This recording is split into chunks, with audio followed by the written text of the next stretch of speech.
আসসালামু আলাইকুম। আমি আপনাদের সাথে কিছুক্ষণ লাইভ কথা বলতে এসেছি। আপনারা আমার জন্য অবশ্যই অনেক করেছেন।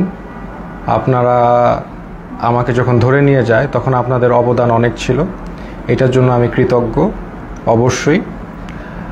আমি যেই কারণে আজকে লাইভ করতে আসলাম, যেখানে আপনারা সবাই যেহেতু স্টুডেন্টরা আন্দোলন করেছে আমার পক্ষে, যেটা আমাকে সাহায্য করেছে, আল্লাহ সুবহানাহু ওয়া তাআলা তো সবচেয়ে সাহায্য করেছে, তো অবশ্যই আলেম ওলামারা আমার ব্যাপারে ফেসবুকে অনেক কথা বলেছেন, তার জন্য আমি কৃতজ্ঞ। তো আমি আসলে সবার কাছে কৃতজ্ঞ। অনেক আইনজীবী আমার জন্য দাঁড়িয়েছে, তাদের কাছে আমি কৃতজ্ঞ। এমনকি কিছু পুলিশ আমার নিয়ে তারাও প্রতিবাদ করেছেন যে আমাকে কেন ধরা হলো।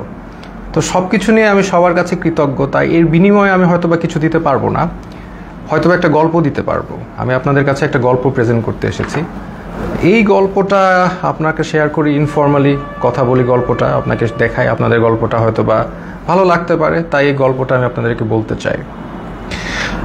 প্রথম আপনারা অনেকেই প্রশ্ন করছেন, আমি একটা স্ট্যাটাস দিয়েছিলাম যে এই উম্মাহ কি এক না এই উম্মাহ বিভক্ত। আমি স্ট্যাটাসে বলেছি যে আমাকে ধরলে আপনারা কি করবেন। এটা কেন বলেছি, আমি কেন আগের থেকে এই কথাটা বলবো, বা এর উত্তর হচ্ছে আমি আসলে আগে থেকে জানতাম আমার নাম হানাদার লিগার বাহিনী, আমার নাম এসেছে। প্রথমে গল্পের শুরুটা হচ্ছে, আমি একটা টাইমে দেখা যাচ্ছে আন্দোলনটা দমে যাচ্ছিল, তো তখন সাদিক ভাই উনি আমাকে আসলে বলেন যে আমরা কি করতে পারি এখন, মানে আপনাকে ধরলে হয়তো বা আন্দোলনটা আরও চাঙ্গা হবে। তাই আমি বললাম না, আমাকে ধরার সম্ভাবনা কম, আমাকে ধরাটা বোকামি হবে, কারণ আমাকে ধরলে জনগণ আন্দোলন করবেই। তো এইটা আমি মনে করি না আওয়ামী লীগ এরকম বোকামি করবে, তো এইটাই বলেছি। বাট আমাকে যদি ধরে তাহলে আমি ব্যবস্থা করব। তো তাই আমি এই কথা সূত্র ধরে আমি দিন যাচ্ছিলাম যে আমাকে ধরার প্রশ্ন আসে না। বাট আমি তারপরও প্রস্তুতি নেওয়া শুরু করি, আমি বিভিন্ন একটা নামের লিস্ট করি যে আমাকে ধরা মাত্র কে কি করতে হবে।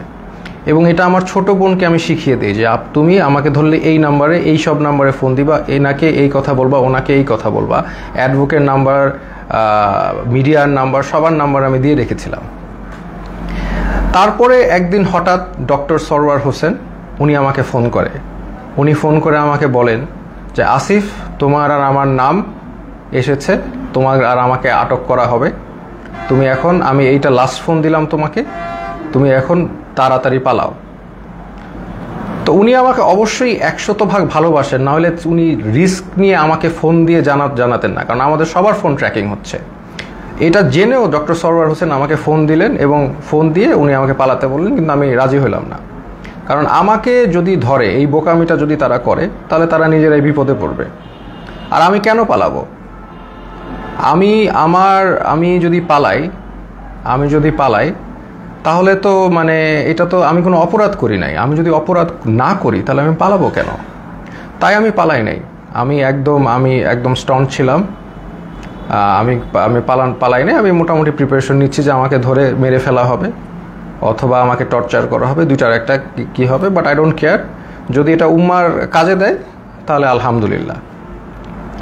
তারপরে যে আমার বোনের যেগুলো প্রস্তুতি আছে, আমি নিজে একটা ভিডিও বানাই। আপনি যদি এই ভিডিও, সেখানে আমি বলি যে আমার যদি ভিডিওটা দেখেন তাহলে তার মানে আমি মৃত, আই এম ডেড, অথবা আমি গুম, এরকম একটা ভিডিও করে রাখি। তো করে আমার বোনকে সব শিখিয়ে দিই যে আমাকে ধরলে এটা করবা, ওইটা করবা, এটা করবা, এর কাছে যাবা, একে ফোন দিবা, সব একটা লিস্ট আমি করি। তো করার পর আমি আসলে মানসিকভাবে প্রস্তুত হয়ে যাই যে I can be dead, I can be killed, আমি শেষ হয়ে যাব। বা শেষ না হলে আরও খারাপ, যদি মেরে ফেলে তাহলে তো ভালোই। আপনারা তো জানেন তারা কি পরিমাণ অমানবিক টর্চার করতে পারে। তা আমি আসলে মরাটাই বেস্ট সিচুয়েশন ধরে নিয়ে আমি প্রস্তুতি নিয়েছি। তারপর আমি মনে করেন অপেক্ষা করে একদিন ওই দিন রাতে 1টার সময় বেল বাজে। তখন আমার মনে হয় যে রাজাকাররা আসছে বা ওই লিগার হানাদাররা আসছে। তা আমি যে দরজায় দেখি কি আমার দারোয়ান। তা আমি ঘুমের মধ্যে ছিলাম, তো আসলে ওইভাবে চিন্তা করি নাই যে এইটা একটা ট্র্যাপ। আমি খুলে দারোয়ানকে জিজ্ঞেস করতে গেলাম কি, সাথে সাথে দরজা ধাক্কা দিয়ে হানাদার লিগার বাহিনী ঢুকে গেল। আমি তো মানসিকভাবে প্রস্তুত, এখন ঢুকে গেছে, এখন তো আর কিছু করার নাই। আমি বললাম আপনারা দাঁড়ান, আমি আসতেছি। এটা বলে আমি আমার ছোট বোনের মানে কাপড় নিয়ে আসতেছি, তো আমি আমার ছোট বোনের রুমে গিয়ে আমি ওর চুলটা টান দিলাম, ও রাগ করে উঠে বসলো, আমার দিকে তাকালো। তো আমি বললাম দে আর হিয়ার। তো ও বললো কে? পুলিশ। আমি বললাম you know what to do, তুমি জানো তোমার এখন কি করতে হবে, এই শেষ কথা। তারপর আমি একটা কাপড় নিয়ে আমি ওদের সাথে চলে গেলাম। ওরা আমার বাসার যে সিসি ক্যামেরা ওগুলো সব বন্ধ করে রেখেছে, কিন্তু লাকিলি একটা ক্যামেরা অন ছিল, ওরা বুঝে নাই সেটা, ওটাকে তারা ক্যাপচার হয়ে গেছে যে তারা এগুলো নিয়ে গেছে।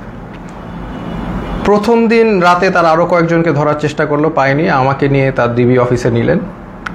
ওইখানে যে অবস্থা, মানে একটা ভয়ঙ্কর অবস্থা, মানে 80-100 জনের মতো লোক ছোট একটা স্পেসে, মানে কেউ বসলে কেউ শয়, কেউ শুইলে কেউ বসে, একসাথে সবাই শোয়ার স্পেস নাই।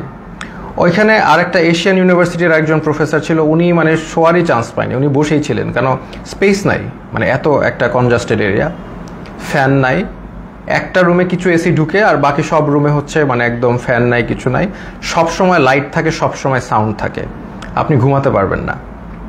তো ওইখানে ঢুকে প্রথম দিন তো আমার খুব মানে অবস্থা ভালো না। আমার তেমনি আপনারা জানেন স্পাইনে প্রবলেম হওয়ার কারণে আমার এমনি সবসময় পেইনে থাকে, আমি নিউরোলজিক্যাল পেইনে থাকি, ফিজিওথেরাপি করলে কমে, আবার নাহলে বেড়ে যায়। সেই সিচুয়েশনে আমাকে এরকম একটা জায়গায় নিয়ে গেল যেখানে আমার কোনো বসার জায়গা নেই, সব পুরাটাই ফ্লোর, হার্ড ফ্লোর, তাও আবার মুভ করার তো কোনো স্কোপই নাই, শত মানুষ।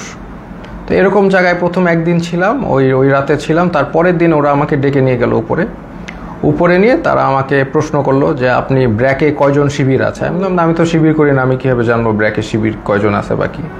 এরকম অনেক প্রশ্ন করলো বারবার। তারপর অ্যাট ওয়ান পয়েন্ট তাদের মধ্যে ওই হানাদার লিগার বাহিনীর একজন, উনি আর কি জিজ্ঞেস করলো, বলেন তো এই কোটা দিয়ে আপনি এত কথা বলেন, কোটার পদ্ধতি কি, বিসিএস এর সিলেকশন প্রসেসটা কি? তা আমি তো আসলে বলতে পারি নাই, কারণ হচ্ছে আমি মানে মেন্টালি তো ওই লেভেলেই নাই, তাই না, আমি একটা মানে ভয়ঙ্কর একটা অবস্থায় আছি, ওই লেভেলেই নাই। তো তারপরে ওরা কি করলো, ওরা এসে আমাকে মনে করেন আমাকে ধাক্কা দিল, আমার তো স্কেচ নিয়ে হাঁটতে হয়, আপনারা জানেন একটা লাঠি নিয়ে হাঁটতে হয়, সে আমাকে ধাক্কা দিল, তারপর আমার মুখে হিট করা শুরু করলো। তো হিট করা শুরু করলো আমাকে, 6টা হিটের পরে আমি আসলে মানে অজ্ঞান হয়ে যাচ্ছিলাম। তো অজ্ঞান হয়ে যাচ্ছিলাম, তারা আমাকে বলে না ডোন্ট এরকম করে আমাকে দাঁড় করাইলো, আবার 2-4 বার হিট করলো। তো তারপরে তারা আমাকে মানে বললো যে আপনি তো খুব খারাপ জায়গায় আসছেন, আপনার বাম পায়ে প্রবলেম, ওই ডান পাকে আমরা একদম করে আপনাকে পুরোপুরি লুলা বানাই দেবো। তো এরকম একটা কথা বললো, এবং আরেকজন লাঠি নিয়ে আসলো আমাকে মারবে, পরে ওরা লাঠি দিয়ে হিট করে নাই, না করে আমাকে ওই জায়গায় আবার সেই জায়গায় যেখানে রাখে সেখানে নিয়ে গেল। তো ওই জায়গায় আবার আমার থাকা শুরু হলো। মানে ওইখানে এমন একটা জায়গা, বললাম তো, কেউ যে এটা ফার্মের মুরগির মতো, ওইখানে কেউ মুভ করতে পারে না, কারণ এত মানুষ, এত শর্ট জায়গায় মুভ করার, কেউ হাঁটার কোনো সিস্টেম নাই। ওই যে আমি বললাম আপনাদের, কেউ শুলে কেউ বসে, কেউ বসলে কেউ শোয়, মানে আর সবসময় লাইট আর সাউন্ড কন্টিনিউয়াস, ঘুমানোর কোনো স্কোপ নাই। ওইখানে সবচেয়ে ভ্যালুয়েবল রিসোর্স হচ্ছে একটা বোতল, কারণ আমরা তো ফ্লোরের মধ্যে শোন, তো ওখানে তো হার্ড ফ্লোর, ওইখানে কেউ যদি একটা বোতল পায় আলহামদুলিল্লাহ, মানে এটা মানে এক ভ্যালুয়েবল রিসোর্স। তো ওই বোতলটার উপরে তারা মানুষ মানে পেলে যে খুশি। তা আমাকে অনেকে চিনেছে, ওইখানে চেনার কারণে দেখা যাচ্ছে 2 দিনের মধ্যে আমি একটা বোতল ম্যানেজ করলাম মাথায় দিয়ে শোয়ার জন্য ফ্লোরে, এই একটা অবস্থা। তো আরেকটা বিষয় হচ্ছে ওইখানে 80 জনের একটা টয়লেট, আর আমার তো এমনি যেহেতু হাই কমোড ইউজ করতে হয়, বিকজ আমার মানে স্পাইনে প্রবলেম আছে, তো ওইখানে লো কমোড, তাও আবার 80 জনের জন্য একটা, 100 জনের জন্য একটা। তো এত লোকের একটা কমোড তো বুঝতেই পারছেন কেউ ইউজ করতে পারে না ওইভাবে। সো আমি খাওয়া কমিয়ে দিলাম, because I have to go to the washroom, এটা তো যাওয়া যাবে না। আমি খুব কম খাওয়া শুরু করলাম যাতে টয়লেটে না যাওয়া লাগে। আর আরেকটা বিষয় হচ্ছে টয়লেটে ইউজ করে সাবানও তারা প্রোভাইড করে না কোনো রকম। সো এইরকম একটা কন্ডিশনে আমরা যাচ্ছি। আর এরপর থেকে আর কি আসলে জিনিসটা বুঝলাম যে বিষয়টা কি আসলে, বুঝার বিষয় ছিল, এখন আমি বুঝতে পারলাম। তো তারা প্রতিদিন ডাক দিবে, নাম কল করবে, ধরেন আপনার নাম হচ্ছে, ধরেন আমার নাম আসিফ মাহতাব, ধরে বলবে আসিফ মাহতাব, বাবার নাম শাহাবুর রহমান, এরকম বলে নিয়ে যাবে, নিয়ে চোখ বাঁধবে, মুখ বাঁধবে, তারপর তাদেরকে ঝুলায় টর্চার করতে থাকবে, বাড়ি দিতে থাকবে, বিভিন্নভাবে টর্চার, লাঠি দিয়ে পিটাবে, পায়ের তলায় পিটাবে, হাড়ের বিন্দে মারবে, মানে মানুষের শরীর নীল অবস্থায় তারা ফিরে যায়, সারা শরীর মারতে রক্ত জমাট বেঁধে নীল অবস্থায় এক একজন লোক ফিরে। জাস্ট, এবং তারা সাইকোলজিক্যালি একদম মানে অবভিয়াসলি নর্মাল না, কারণ তারা এখন নাম শুনলে, তাদের নামটা ডাক দিলে তারা ভরকায় ওঠে যে এখন মনে হয় তাদেরকে নিয়ে টর্চার করবে। তো এইরকম অবস্থা আমি দেখলাম বিষয়টা যে এরকম চলছে। তো এখন এরকম চলছে, আমি তো বুঝলাম যে হয়তোবা আমার সাথেও এরকম করবে, তারা তো বলেই দিছে আমাকে পাটা ভেঙে দিবে। তো এরকম একটা করবে এবং সবার সাথেই করছে। স্পেশালি জামাতের যারা আছে তাদেরকে, মানে জামাত যেহেতু বলে ফেলছে একবার, তাদেরকে মানে অমানবিকভাবে টর্চার করছে জামাত। আর নূর ভাইয়ের সাথেও ওইখানে দেখা হলো, নূর ভাইরে বললাম কি অবস্থা, তো নূর বলল যে যে ভাই আমাকে তো অনেক মারছে, হাত দিয়ে দেখালো, হাত নীল হয়ে গেছে। তো এই এই এই হচ্ছে সিচুয়েশনটা। আর ওখানে তো মানে আর সবসময় তো লাইট, বাইরে যে একটা আলো, বাইরে যে বৃষ্টি পড়তেছে নাকি এটা আমরা গেস করা শুরু করলাম যে বাইরে আদৌ বৃষ্টি পড়ছে কিনা, কারণ মোটা ওয়াল, কোনো উইন্ডো নাই, কোনো বাইরের কোনো আলো বাতাস তো আমি জানি নাকি, ভিতরের মধ্যে থাকি আমরা বদ্ধ ঘরে, শুধু আলো আর এই যে কনস্ট্যান্ট সাউন্ড, মানে এই একটা অবস্থা। তো এরকম যাচ্ছে, এরকম একটা অবস্থা যাচ্ছে। তো এখন দেখলাম অনেকে ভেঙে পড়তেছে। তো আমি আর কি আমি আমার মতো করে ইন্সপিরেশন দেওয়ার চেষ্টা করলাম যে আপনারা এইভাবে টর্চার হচ্ছেন, আপনি কি মনে করেন না আল্লাহ আপনাকে এটার জন্য রিওয়ার্ড দিবেন? আজকে আপনারা তো জানেন নবী করিম সাল্লাল্লাহু আলাইহি সাল্লাম বলেছেন যে আপনি যদি এইভাবে নির্যাতিত হন আপনার গুনাহ মাফ হচ্ছে, আপনাদের গুনাহ মাফ হচ্ছে। আপনার যদি গুনাহ এইখানে থাকার কারণে গুনাহ মাফ হয়ে জান্নাতুল ফেরদৌসে যেতে পারেন, এটা আপনার জন্য ভালো, নাকি এইখানে ভালো থাকলেন তারপর জাহান্নামে গেলেন, এটা ভালো? তো এইভাবে আমি সবাইকে একটু ইন্সপায়ার করার চেষ্টা করলাম, মোটিভেশন দেওয়ার চেষ্টা করলাম। আর আমার নিজের তো হেলথ কন্ডিশন ডিটোরিয়েট করতেছে প্রোগ্রেসিভলি, আর ওয়াশরুমের ইস্যুটা তো ছিলই। তো এইরকম একটা অবস্থায় সবাইকে মানে মোটিভেট করছি আমি। আর আমার নিজেরও তো ওই যে ফার্স্টের দিন যেভাবে আমার মুখে ফেসে হিট করেছে, এই পরে তো আমার একটা দিন জ্বরই ছিল, আমি শুয়েছিলাম। তো এই হচ্ছে আমাদের মানে সিচুয়েশন। আমি ওখানে একদিন শুয়েছিলাম, তারপরেও আমি সবাইকে মোটিভেশন দেওয়ার চেষ্টা করি। একটা ছেলে আসলো, সেই ছেলেটা কাঁদতে কাঁদতে, স্যার আমি তো কিচ্ছু করি না, আমি জাস্ট ইলেকট্রিক্যাল কাজ করি, আমাকে ধরে নিয়ে আসছে স্যার, আর ধরে নিয়ে আমাকে টর্চার করতেছে, কাঁদতে কাঁদতে শেষ। আমি বললাম কাঁদতেছো কেন, মানে তুমি পুরুষ মানুষ না, are you not a man, তুমি কাঁদবা কেন, টর্চার করলে করবে। বলে স্যার আমাকে স্বীকার করতে বলে, আমি খুন করেছি, এই করেছি, আমি তো করি নাই স্যার। বলে করবা না, স্বীকার করবা না, তোমার পাটা যদি কেটেও ফেলে তারপরেও তুমি স্বীকার করবা না, কেন করবা? যেটা সত্যি সেটা বলবা, তুমি করবা না স্বীকার, আমাকে মেরে ফেলবে। তো ওইখানে আবার একটা জিনিস বুঝলাম যে সবাই কান্নাকাটি করে যে তাদের একটু মানে জেলে কবে যাবে, মানে তাদের জেল হচ্ছে তাদের জন্য স্বর্গ। ওইখানে যেভাবে টর্চার করে, যে নাম ডাকবে, বাবার নাম ডাকবে, দ্যাট মিনস তাদেরকে টর্চার করা হবে। তা এই জন্য তারা যদি জেলে যেতে পারে, এটার জন্য তারা দোয়া করে আল্লাহর কাছে, আল্লাহ আমাদের যাতে জেলে দেয়। তো এরকম অবস্থা। আমাকে তারপরের দিন, আমি তো অলরেডি এর মধ্যে তো আমি আমার বোনকে বলে আসছি, তার মানে আমার যে ভিডিওটা ছিল যে আপনি আমার ভিডিও দেখলে আমি মৃত, হ্যাঁ, তো এই ভিডিওটা আমি আশা করছি যে পোস্ট হয়ে যাবে। আমার বোনকে যেভাবে কাজ করতে বলেছি করবে, লয়াররা কাজ করবে। তো এটা আমি আশাবাদী ছিলাম যে ইনশাল্লাহ সবাই যার যার অবস্থা থেকে কাজ করবে, স্টুডেন্ট আন্দোলন করবে, যে এগুলো করার পরে এবং জনগণ যখন এটার এগেনস্টে কথা বলবে, আরেকটা ইস্যু হয়ে যাচ্ছে, ফার্স্ট অফ অল আরেকটা নতুন ইস্যু হয়ে যাবে, যেটা দিয়ে আবার আন্দোলন শুরু হবে। এটা আমি জানতাম। আর এটার পরে আমাকে যদি আরও টর্চার করবে, কিন্তু এটা তাদের জন্য আরও খারাপ হবে। তো তারপরে আমাকে তারা ঠিকই গুম করা অবস্থায়, আর আমার বাবা মা যতটুকু জানলাম আমাকে গুম করে ফেলছে। তো এটা তারা বলছে, তারা স্বীকার করে না যে তারা নিয়ে আসছে। তো এই অবস্থায় তারা আমাকে কোর্টে চালান দিল। তো আমি চিন্তা করলাম যে কোর্টে যেহেতু যাচ্ছি, এখানে মিডিয়া পাইলে আমি আমার এক আঙ্গুল দেখাবো, শাহাদাত, এক উম্মা, আমরা এক উম্মা, হ্যাঁ, আমার গায়ে আমরা সবাই এক। তো এই সিম্বলটা আমি চিন্তা করেছি দেখাবো। তো আমি জানি যে এগুলো দেখালে তারা আমাকে আরো অনেক নির্যাতন করতে পারে, দেখাইলাম, কারণ এটা আমি তো জানি জনগণ বুঝবেন যে আমি এক আল্লাহ, এক রসুল, এক উম্মা, এই কথাটা আমি বুঝাতে চাচ্ছি যে আমরা সবাই এক। আমার অত্যাচার যা হলে হবে, এই অত্যাচারের কারণে যদি আপনারা স্বাধীনতা পান, এই জুলুমের থেকে মাফ পান, তাহলে আলহামদুলিল্লাহ, নো প্রবলেম, আমাকে অত্যাচার করুক। তো আমি ডিসিশন নিয়ে নিলাম, এক দেখাবো। তা আমার সাথে ওই জগন্নাথের আরিফ ছেলেটা, খুবই সাহসী ছেলে, ও আমার সাথে কেসটা দিল, মামলা দিল, আমরাও গেলাম, আমি ওকেও বললাম যে আমি এক দেখাবো। তো এই অবস্থায় এই এক উম্মা শাহাদাতের আঙ্গুল দেখিয়ে আমি ওই কোর্টে দেখালাম, এবং কোর্টে আমাকে সম্পূর্ণভাবে মানে কোর্টের যে জাজ, তিনি আমাকে দেখে চিনে বললেন আপনাকে ওখানে দাঁড়ানো লাগবে না, আপনি বসেন। তো উনি আমাকে বসালেন, কিন্তু তারপরেও ওই মিথ্যা মামলাটা দিলেন যে আমি নাকি সেতু ভবন ভাঙচুর করেছি, যেটার মানে এটা জোক, মানে এটা যে কলাপস করছে সোসাইটি, ওখানেই প্রমাণ যে এরকম একটা মিথ্যা মামলা যেটার কোনো তথ্য নাই, প্রমাণ, এটা বলাই আসলে সময় নষ্ট। তো এই মিথ্যা মামলা উনি মানে জাজ আমাকে দিলেন, আর আমাকে আবার 6 দিনের রিমান্ড মঞ্জুর করলেন। তো ওই 6 দিনের রিমান্ড আবার গেলাম, আর এই সময়টা অনেকের সাথে পরিচয় হলো। ওখানে বিএনপির অনেক নেতা ছিল, পার্থ ভাই ছিলেন, ওনার সাথে আমি বললাম যে পার্থ ভাই আপনার তো আর আমার মামলা এক, আমি তো আপনার সাথে আসি। তো উনি বলে যে আমি তো তোমাদের সাথে থাকতেই চাই না, আমি তো এখান থেকে বের হতে চাই, একটু মজা করলেন। তো এরপরে অনেক মানুষের সাথে পরিচয়। একজন আসলেন, ওনাকে মানে উনি হাঁটতেই পারতেছেন না, পাটা একদম প্রচুর মানে অবস্থা খারাপ করে পিটিয়েছে। ওনার অপরাধ ছিল উনি ছাত্রদের পানি খাইয়েছেন, উনি ছাত্রদের পানি দিয়েছেন, ছাত্ররা পানি খাইয়েছেন, এই জন্য তাকে অমানবিক টর্চার করলো। তো টর্চার করলো, উনি এসে শুয়ে গেল। আমি বললাম যে এইগুলো একই কথা বললাম যে আপনাদের এটা গুনাহ মাফ হচ্ছে। তারপরে লাস্টে একটা কথা বললাম যে আপনি যে এত টর্চার্ড হলেন ছাত্রদের পানি খাওয়ে, এখন আবারও কি খাওয়াবেন আপনি? তো উনি বললো ইনশাল্লাহ স্যার আবারও খাওয়াবো। আমি like that's the answer I am looking for. আমরা আবার করব, আমাদের ছাড়লে আমরা আবার করব, we are not going to give up. আমরা তো আবার করব, তাই না? আমরা কি অপরাধ করেছি যে আমরা করব না? পানি খাওয়ানো কি অপরাধ? তো এই হচ্ছে একটা অভিজ্ঞতা। তো এরকম এই যে একজন পেলাম।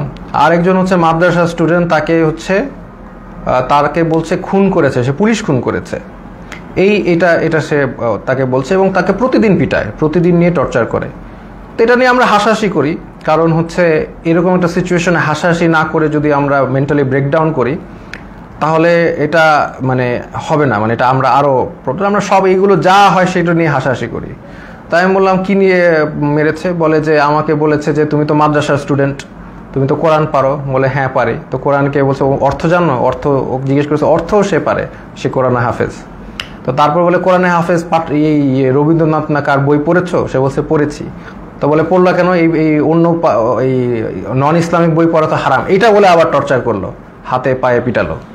মানে খামুক, মানে একটা কিছু বলেই পিটায়। আমরা এটা নিয়ে হাসাহাসি করতে করতে শেষ। যে বলে ও বললো, আমি বললাম যে কোনোভাবেই স্বীকার করবা না, যে তুমি যদি খুন না করে থাকো তুমি মিথ্যা মামলা দিও। বলে আমাকে আরো টর্চার করবে। বলে করবে, বললাম তো তোমাদের করাত দিয়ে হাত পা কেটে দিলেও স্বীকার করবা না, যেটা সত্যি সেটা বলবা। এরকম একজন সবচেয়ে কষ্ট লিখেছে যে মানে একটা ছেলে, ওর নাম হচ্ছে সানিয়াত ভাই। উনি হচ্ছে বিএনপির একজন মন্ত্রীর ছেলে, নাম বললাম না।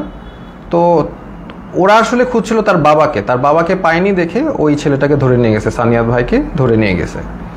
তো সানিয়াত ভাইকে 4 দিন, উনি বলছে 4 দিন ওনাকে পিটিয়েছে, চোখ বেঁধে হাতে দিয়ে ঝুলিয়ে পিটিয়েছে। এবং সবচেয়ে যেটা উনি বলল যে ওনার মাকে ফোন দিয়ে শুনিয়েছে যে তাকে যে টর্চার করছে, এটা তার মাকে শুনিয়েছে ফোন দিয়ে লিগার হানাদাররা। তো লিগার হানাদাররা মাকে শুনিয়েছে যাতে বাবা এসে তাকে দেয় এবং ছাড়িয়ে নেয়। আর যেহেতু ওনার বাবা আসছিল না, বা ওনার অবশ্যই তারা তো জানিয়ে যায়নি কোথায় গেছে, তাকে অমানবিক টর্চার করেছে। সেই ছেলেটা এমনি আমার মতোই, তার স্পাইনে প্রবলেম আছে, আমার মতোই অসুস্থ, এবং তাকে টর্চার করেছে বিভিন্নভাবে, হাতে পায়ে ঝুলিয়ে পিটিয়েছে। তো সে কাঁদতো অনেক, আমি সান্ত্বনা দিতাম, আমরাও সব বিষয় নিয়ে মজা করতাম। তো এইরকম একটা অবস্থা ওইখানে, প্রতিদিন নাম ডাকতো, প্রতিদিন নিয়ে পিটাতো। এমন রাত যে কোনো সময় ডাকতে পারে, সকাল 12টায় ডাকতে পারে, রাত 1টায়, এনি টাইম নাম আসতে পারে। নাম আসলে they will take you and torture you.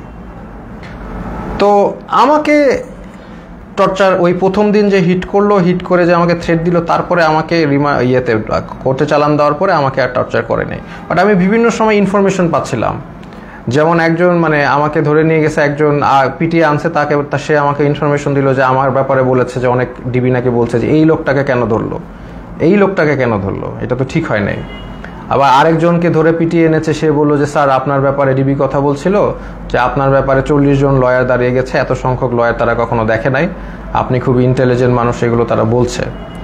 দেখা যাচ্ছে তাদের আমার প্রতি একটা রেসপেক্ট ছিল। ওই একদিন হিট করার পর তারা আমাকে হিট করে নাই, বাট দ্যাট ডাজন্ট ফরগিভ তারা অন্য যাদেরকে এইভাবে টর্চার করেছে। ফার্স্ট অফ অল, একটা পুলিশ একটা ডিটেইনিকে কখনো হিট করতে পারে না, that is a crime, that is criminal, they committed crime against humanity, তাই না? এটা ইন্টারন্যাশনাল, আন্তর্জাতিক ট্রাইব্যুনালে তাদের বিচার হওয়া উচিত। তারা যেইভাবে মিথ্যা মামলা দিয়ে টর্চার করে মানুষকে, এটা তো কখনোই মানে ইটস নট অ্যাকসেপ্টেবল। তো এরকম দিন যায়, তখন হঠাৎ তাদের দেখলাম টোন একদম 180 চেঞ্জ হয়ে গেছে। তারা তখন মানে বিএনপি যারা লিডার আছে তাদেরকে একদম খাবার টাবার এনে দিচ্ছে, সবার সাথে ভালো বিহেভ এরকম। তখন আমরা মোটামুটি আমরা বুঝতে পারলাম যে তারা আসলে বাইরে কিছু একটা হচ্ছে, সামথিং ইজ হ্যাপেনিং, কারণ আমরা তো কোনো ইনফরমেশন পাই না। সামথিং ইজ হ্যাপেনিং, আদারওয়াইজ তারা এরকম চেঞ্জ করবে না কেন। তারা ডেফিনেটলি তাদের বাইরে কিছু একটা হচ্ছে, এইটা নিয়ে তারা তাদের টোন চেঞ্জ করে ফেলেছে। এবং তারপর থেকে দেখা যাচ্ছে তারা সবার সাথে মোটামুটি ভালো বিহেভ এবং আস্তে আস্তে ছেড়ে দিচ্ছে। মাঝখানে কিছু স্টুডেন্টদের ধরে আনলো, ওই তারাও মানে অনেক কান্নাকাটি করে শেষ। এবং একটা ছেলে ছিল যাকে আমার মনে পড়ে, খুবই স্মার্ট ছেলে, আমিনুল। তো আমিনুল হচ্ছে 14 বছর বয়স, ধরে নিয়ে আসছে। এবং অন্য যেগুলো ছেলে ছিল তারা একদম ব্রেকডাউন করেছে মেন্টালি, বাট আমিনুল ছেলেটা ও হচ্ছে মোহাম্মদপুরে থাকে খুব সম্ভবত, খুব সাহসী, নারুটোর গেঞ্জি পরে হাইটে বেড়াচ্ছে। মানে ও হি ডাজেন্ট কেয়ার, এই ছেলেটা ডাজেন্ট কেয়ার যে ওর সাথে এখন কি টর্চার করা বা কোথায় আসে। ও লাইক মানে চলে আসে, আমাকে বলতে, স্যার আপনি কি ড্রাগন বল জি দেখেছেন? আমি বললাম হ্যাঁ ড্রাগন বল জি দেখছি। বলে আমি দেখতেছি, আমি ওই ডিমন স্লেয়ার দেখেছি, এই দেখেছি সেই দেখেছি। তো মানে একদম মানে হি ডাজেন্ট কেয়ার, সে দেশ স্বাধীন করতে নামছে, ও দেশ স্বাধীনই করবে। আমিনুল নামটা ছেলেটার, ওকে 14 বছর দেখে ওকেও ছেড়ে দিয়েছে। তো এইরকম আর কি ঘটনার বিষয়গুলো। তারপরে ওইটার পর থেকে আস্তে আস্তে অনেককে ছেড়ে দিয়েছে, এবার অনেকে ছাড়েনি, অনেকে তারপরেও টর্চার করেছে। তো এরকম আমরা এই অবস্থায় আমরা অনেক দিন পার করার পরে তারপরে আমাকে একদিন ডাকলো, ওরা ডেকে হঠাৎ করে আমাকে দেখলাম যে বসালো, যে স্যার আপনি ভাই কি অবস্থা, আমরা তো জব করি। মানে যেই লোকটা আমাকে হিট করেছে এবং তারাই, যেই টিমটা আমাকে, তারাই আমাকে ডেকে দেখি কি মানে জামাই আদর সোজা কথা করছে। তো তখন আমি বুঝতে পারতেছি না যে কি হচ্ছে। এখন হয়তো বা বুঝলাম যে সিচুয়েশন বাইরে পরিবর্তন হয়েছে, দেখি তারা আমাকে ভালোভাবে ট্রিট করছে। চা খাওয়ালো, বিস্কিট খাওয়ালো, ভালো ভালো বিস্কিট খাওয়ালো, মানে আপনি সোফায় বসেন, কমফোর্টেবলি বসেন, মানে এত রেসপেক্ট এরকম করছে। কেন আমি তো শিওর ছিলাম, আমি তো মনে করছি ট্র্যাপ। আমাকে খালি বলে যে এখন বাসা তো পুড়ে যাচ্ছে, এখন আমাদের কি করা উচিত, শেখ হাসিনার কি করা উচিত। এখন আপনারা তো অনেক টিচারও তো, আপনারা তো অনেকে ছাত্রদেরকে উস্কে দিয়েছেন, এই সেই, মানে আমাদের তো এখন আগুন ধরছে বাসায়, আমাদের তো আগুন নিভানো উচিত। মানে আমি যেটা বুঝলাম উনি চাচ্ছিল যে আমি আসলে ছাত্রদেরকে ঠান্ডা করার জন্য কোনো বক্তব্য দেই। তা আমি এভাবে কোনোভাবে রাজি হই নাই, আমি তো হব না। তো আমি বললাম যে না, একটা প্রধানমন্ত্রী কি সিদ্ধান্ত নিবে, আমি তো আসলে প্রধানমন্ত্রীর জায়গা থেকে, মানে উনি আমাকে প্রশ্ন করছে প্রধানমন্ত্রী এখন কি করলে ভালো হবে, এটা আপনি তো বলেন। আমি বললাম না, আমি কিভাবে জানবো প্রধানমন্ত্রী কি করলে ভালো হবে, আমি তো একজন শিক্ষক, আমি তো প্রধানমন্ত্রীর কাজ তো আমি বলতে পারবো না। উনি ওনার জায়গা থেকে ওনার যেটা ভালো মনে হবে উনি সেটাই করবে, ওনার এক্সপিরিয়েন্স আছে, সেই আছে। বলে না, আপনি তো তাহলে ডিরেক্ট কথা বলছেন না, প্রবলেমেটিক কথা বলছেন, আপনার তো একটা ডিসিশন দিতে হবে। এটা একটা সিলি কথা না, আমার ডিসিশন কেন দিতে হবে, ওনার ডিসিশন আমি কেন দিব। তো এইগুলো তো অবশ্য তখন বলি নাই, সিচুয়েশন তো বুঝতেই পারতেছেন। তো এরপরে তারা আমাকে নিয়ে আসছে, তো নিয়ে এসে আবার ওখানে রেখে দিয়েছে। তারপরে আমাকে ওই আমাকে আবার কোর্টে নিয়ে গেল এবং কোর্টে নিয়ে তারা আমাকে জেলে পাঠিয়ে দিল। তো জেল থেকে তারপরে আর কি 2-1 দিন ছিল। আর তখনই আমি জেল থেকে আসলে খবরটা পাই, যে আমি পাই নাই, ওই আমার যে সানিয়াত ভাই উনি আমার সাথে ছিল, উনি বেসিক্যালি খবরটা পাই। দেখলাম উনি পড়ে কাঁদতে, মানে চোখ দিয়ে পানি পড়তেছে, কাঁদতেছে। তো উনি বললো কি হলো, তো ওখান থেকে বললো যে শেখ হাসিনা দেশ থেকে চলে গেছে। আমরা তো কেউ বিশ্বাস করি না, বললাম না এটা কেন, এটা পসিবল না। তো তারপরে আরো রিলায়েবল সোর্সগুলো থেকে জানতে পারলাম যে শেখ হাসিনা ইনডিড দেশ থেকে পালিয়েছে এবং গণভবন ঘেরাও। আলহামদুলিল্লাহ, এই হচ্ছে ঘটনা। তো এইটার পরে দেখা যাচ্ছে যে আমাদের জেলে সব ছেড়ে দিয়েছে, তখন একটা মানে সবাইকে ছেড়ে দিয়েছে যারা আছে, পলিটিক্যাল নন পলিটিক্যাল প্রবলেম ছিল। তখন জেলের যারা মানে গার্ড, তাদেরকে দেখা যাচ্ছে একদল মানে ক্রিমিনালরা ওদেরকে মেরে ওরা আবার দেয়াল ভেঙে পালানোর চেষ্টা করছিল। তো উপর থেকে অনেকবার তাদেরকে ওয়ার্ন করা হচ্ছে যে এটা করো না। লাস্ট পর্যায়ে একটা গুলি একজনের গায়ে লাগে, একজন কয়েদির গায়ে লাগে, উনি হয়তো বা মারা যান, আমি জানি না, আমি জানলা দিয়ে দেখছিলাম। তারপর এটা সিচুয়েশন ঠান্ডা হয়, হেলিকপ্টার দিয়ে আর্মি এসে সবাইকে আবার তাদের সেলে ঢুকায়।